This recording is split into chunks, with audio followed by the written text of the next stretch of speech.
Well, this is how we started the week with the rear hubs. These are the rear brakes coming together with the rear shoes. These are the axles put together with the new bearings. These are the brake drums machined. And there's another view of the brake drums.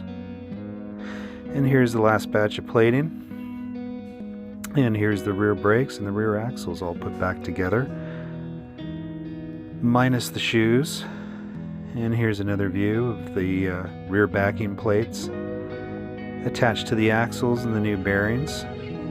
These gave us quite a bit of trouble early in the week. These were the demister and heater flaps. They were completely closed and completely seized. We had to take them out of the car and free them up in our lathe. But we got them. This was the engine bay earlier in the week. Later in the week we installed the ignition wires and the brake fluid reservoir, as well as a new solenoid, which I didn't actually show. That's the filler cap cork. And moving on from the engine bay, this is the fuel pump, rusty and leaky, that we pulled out of the car later this week.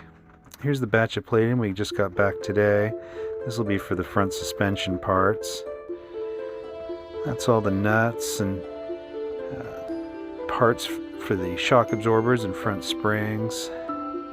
And that's a pair of pliers out of the tool kit. And here's the engine bay later in the week.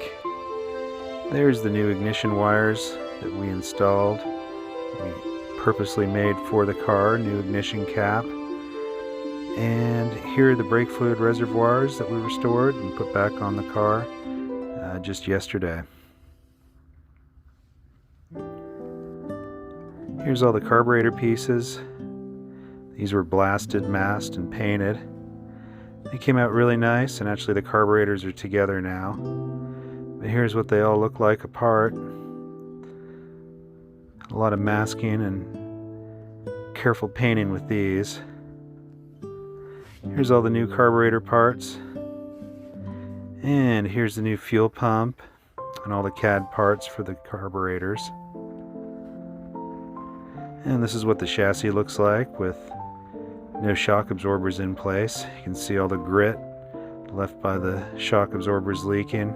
And here's the right side, same thing. And moving on from the front, we're at the back. These are the brakes all installed. Brake drums, shoes squared to the brake drums, everything installed and ready to go on the rear.